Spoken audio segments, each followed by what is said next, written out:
The subject of this evening's discussion is rising up to ensure that people have safety and security. Rise Mzansi has this week published a briefing policy document which you can access online, which sets out in more detail the proposed solutions, the proposed actions to tackle crime. I think you'd all agree that sometimes living in Gauteng feels a little bit like living in a country that's at war. At the end of 2023, between October and December of last year, 1,787 murders took place in this province alone. It has to be seen as a number one, or at least a priority issue for any political party that is contesting these elections. Rise Mzansi wants to pioneer again the practice of participatory democracy. The panel this evening is invited not to come and agree with everything that Vuyiswa says necessarily, but to come and to make helpful suggestions, improvements, critiques if necessary. They're not necessarily supporters yet of Rise Mzansi. They are independent activists and experts who we are very proud and privileged to have on this panel to enrich and deepen the quest to find solutions for some of the biggest crises that face this country. Thanks once again for being with us tonight, and I'm going to ask Vuyiswa to take over from me. Thank you very much. I've traveled quite a bit, but I clearly remember the first time I went to New York City, and people were warning me about the crime in New York City and how I need to watch out and look out for my stuff. And I proudly said to them, listen, honey, I'm from Joburg. There's nothing you can teach me about crime, okay? We invented this stuff. Now, I was saying this as a thing of pride, but obviously it does speak to the sad state of affairs. If you as a government are unable to do the basic thing of keeping your citizens safe, you are failing as a government. Some of the, let me say, what do they call them? Big, hairy, audacious goals that we have set ourselves as Rise Mzansi are to, number one, reduce the murder rate by 50% in the next 5 years. 75 people on average are murdered daily in South Africa. The other, call it big, hairy, audacious goal is to triple the rape convictions. I think only 10% of rapes actually make it all the way to conviction. Another big objective of ours is to deal head-on with the issue of illegal guns. And of course, in saying that, we recognize that a lot of the illegal guns that make their way into society actually do so via the police themselves. So the corrupt networks and relationship often between the police and the criminals is something that must be addressed head-on, and we'll get to that also. Professionalizing the SAPS is not only just about the front line, but it's also about ensuring that we have the requisite capabilities and skills, and enabling us to train more specialists who can actually assist with investigation of crimes. The other area that really is a big focus for us is also about addressing the root causes of crime. These things are interlinked. So whether you're talking about unemployment at a macro level, and dealing with all of those kind of socioeconomic aspects and feeder things, I suppose, that lead people into crime. Addressing the leadership issues and the leadership challenges in all levels and institutions that have to do with crime and safety. I'm going to just say one last item, which is also just strengthening the existing institutions. And I mean, I think that's something that the likes of IPID, it's about ensuring that we're able to allocate the adequate budget for these institutions, and where there are gaps, such as in the ability to prosecute high-profile corruption cases. If additional institutions need to be established, the likes of what we had with the Scorpions, institutions that are able to be independent and where they are funded independently and free from political interference, that is the only way that we are going to be able to deal with the scourge of corruption. I think you've really hit the nail on the head when you talk about reducing murder. That is our most serious crime. And if you use murder as the key point, departing point of making people safe, you can certainly measure, are we getting safer or not? Because you can count the bodies. You can also then start using murder as an understanding of where the most violence is happening, who are the victims, who are the perpetrators. And murder is the outcome of, as I said, of a range of other crimes. So if you start using that as the endpoint, you want to get murder down, then you start saying, well, what is behind the murder rates in this area, this community?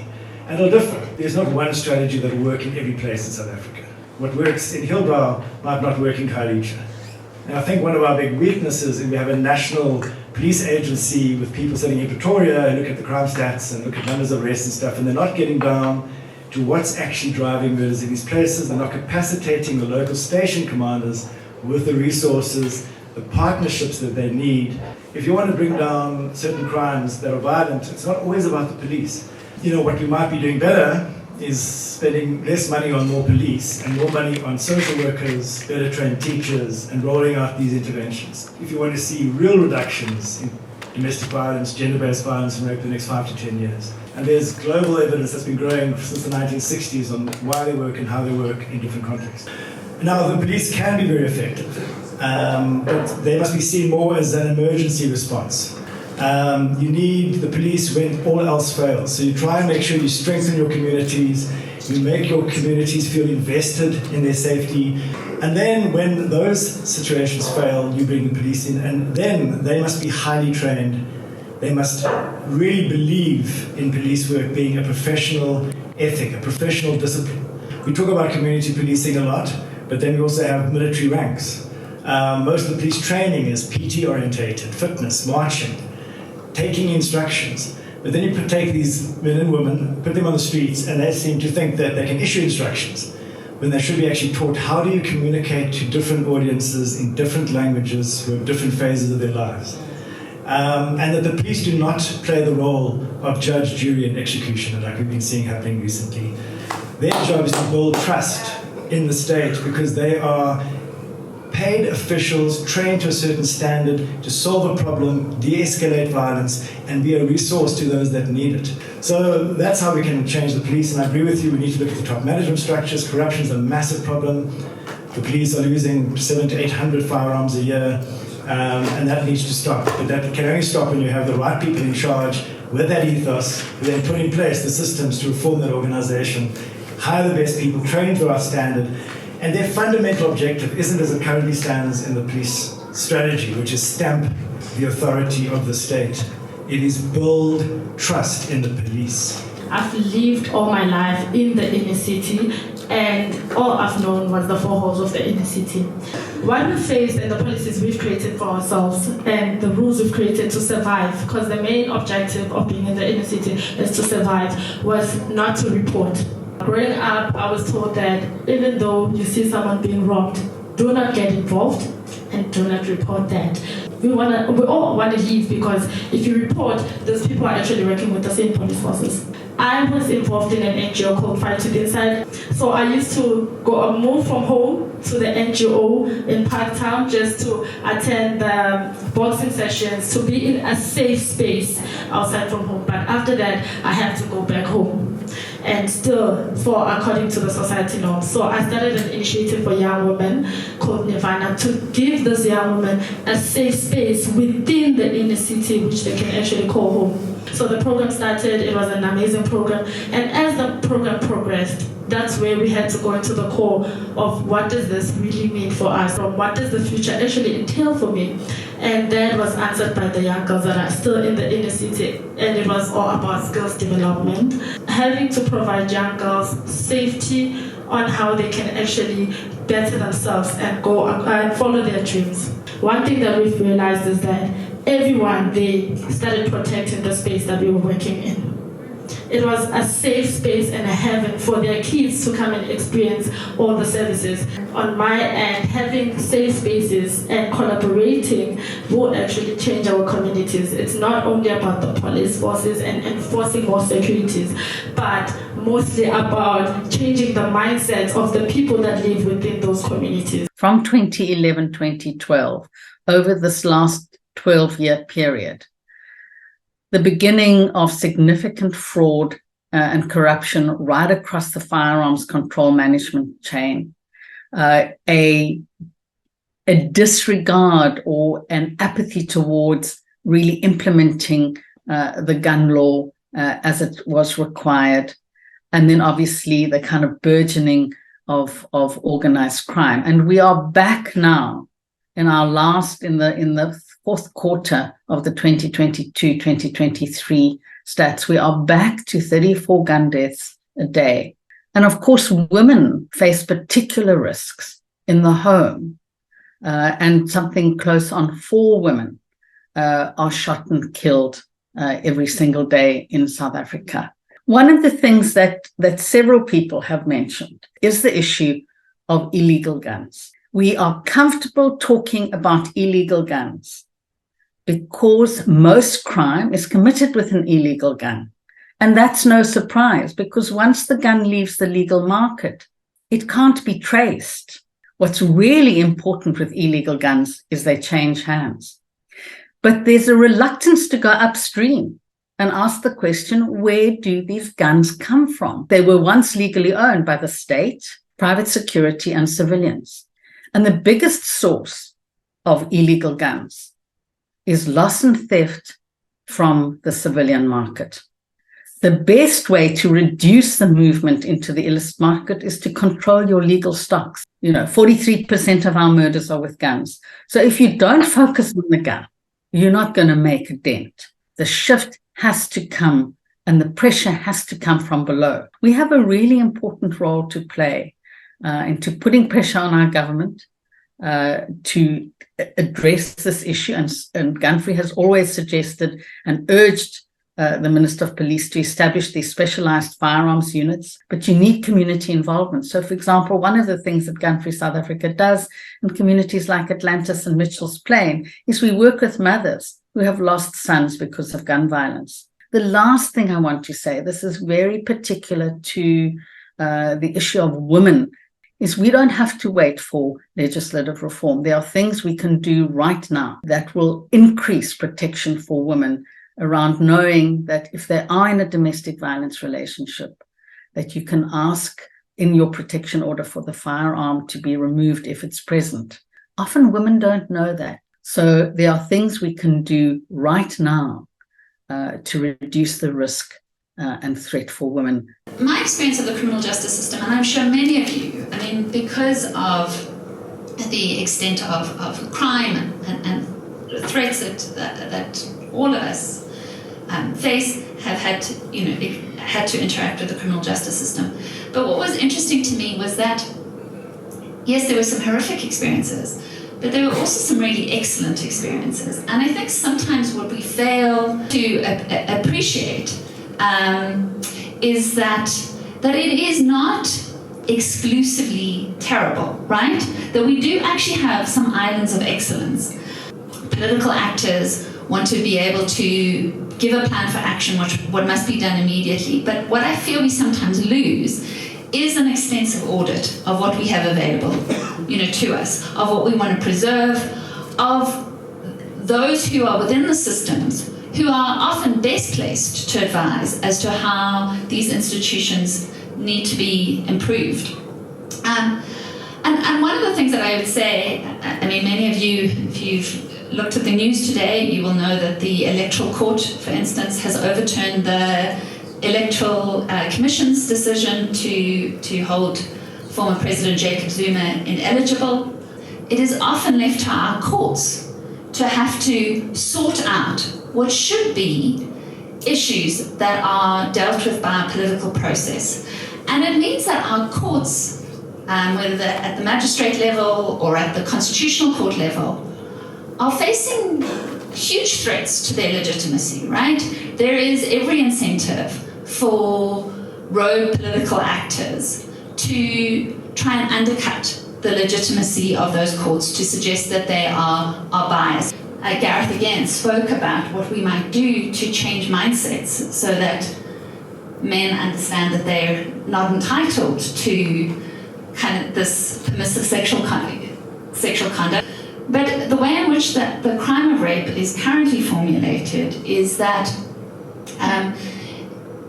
the prosecution needs to prove that there was unlawful sexual intercourse without the victim's consent, and that's generally a woman, and the perpetrator is generally male. And the way in which that consent is established is subjectively. Did the perpetrator subjectively understand that he did not have the victim's consent? That leaves it often gives men a huge margin of error to say, well, I understood her to be consenting. And there are proposals that we change this concept of consent to be one which is objectively established rather than subjectively established. We have to be entirely intolerant of political actors who have a equivocal, ambiguous relationship to crime. And here's what Rise Mzansi does very well. It talks in its approach to safety and security. It doesn't just talk about reforming the criminal justice system. It talks about the need, an intersectional approach, and looking at causes of crime. And of course, our desperate socioeconomic state is so much a driver of criminality in this country. And we've got a man and a party that are, standing for election, who are very much responsible for why we as a country have not been able to provide the socioeconomic obligations that we have to. We've heard 5 very, very rich, I think, inputs. It's over to you now. Where do we go from here? What concrete steps can we begin to take forward in order to professionalize our police force and to get us to a point where we can, again, rely and be proud of our police force? We don't have a vision of a safe place in South Africa. What does it look like when it's fixed? Why do we spend so much money investing in private security for our premiers and for our mayors and for the state MPs? So I would like to know, since you're talking about safety in society, where do you put LGBTQ+I? Where's the sense that this is an election meeting? What are you guys doing? Are you still collecting information about what Rise Mzansi is going to stand for? Or are we going to be the intellectual cream of the crop which is my impression of what Rise Mzansi is to be? I'm not a member of Rise Mzansi, but the question as to why this type of meeting, and I have to say we're in the crisis we're in part because our politics is just, as I said, so shambolic.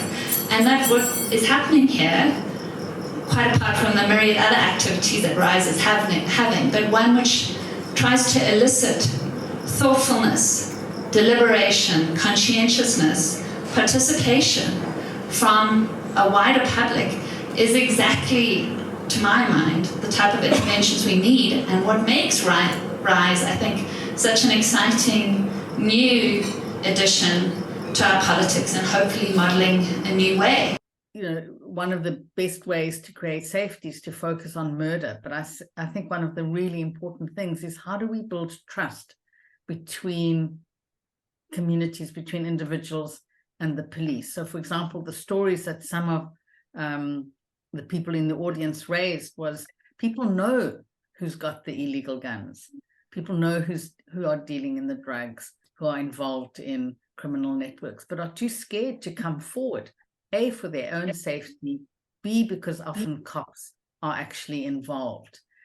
So I guess, and it's a question for all of us, how do you build trust? And for me, it has to begin to happen at local police station, because that's where the police are most visible for people living in the community. but it also has to happen at a national level. I feel like number one is getting relatable role models and community leaders that live inside those communities to actually lead securities and ensure there is safety. Another point is related to the LGBTQ community. We've worked with a lot of young people that are a part of that group, and the biggest part that we always teach, as much as we are grouped, is that your human rights are your human rights. Giving information to accessible places that also offer services that protect. For example, we have social workers in our NGO spaces, and those social workers do address issues of crime. They can have the higher power and authority to escalate the issue. When we say what we want more of, we want more people in government, in our communities, who are able to work together to solve all the problems that we're facing. When it comes to practical issues of policing, the best police reform initiative is what was mentioned. It's pretty much completely restructuring the organization, putting in new leadership, doing the audits. And of course, you can't do that overnight, but it is a necessary first step. Our NPA needs to be far more independent. It's not as independent as we think it is. That needs to be something we focus on.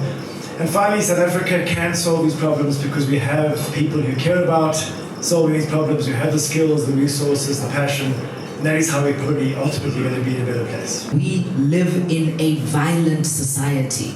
We've talked extensively about the importance of family as the basic foundation from where we all learn our values. And the reality is that whilst we can do a lot at the high level and dealing with the corrupt cops and this and that and that, if we as a society don't have a fundamental, true north about what we think is acceptable, and that unfortunately is not something you can legislate. We need to acknowledge that work that needs to be done, and whilst we may look for the quick fixes, Rise is not in that business. We're not in the business of telling lies for votes. We support a progressive reduction of guns, and particularly illegal guns. Just simply being a member of the queer community and walking into a police station and trying to report a crime, you are met with a level of, dismissal and indifference, because ultimately what underpins that is a level of bias. This brings me back to the point of saying we must have a full-on re-education. So the capacitation and professionalization is not just about taking people back to school. It's also about changing and shifting cultural norms. And if it means we need to have, a different method of reporting for vulnerable and marginalized communities, which I think we should, that is something that we will have to implement. A core part of it is also just rooting out corruption in the very police force, all levels, from the petty crimes right up until the top. And again, those petty crimes are so interesting, because if you ask most people, they will shout about corruption, but very happily buy someone a cold drink. We need new leaders. We need new leaders. If we do not change the leaders that we have, if we are entrusting those who broke the system to fix the system, we are going down a dead end. And so my direct call to action to everybody here who's still thinking about what they want to do on the 29th of May, I want to unequivocally say, vote Rise Mzansi and vote for new leaders. Thank you.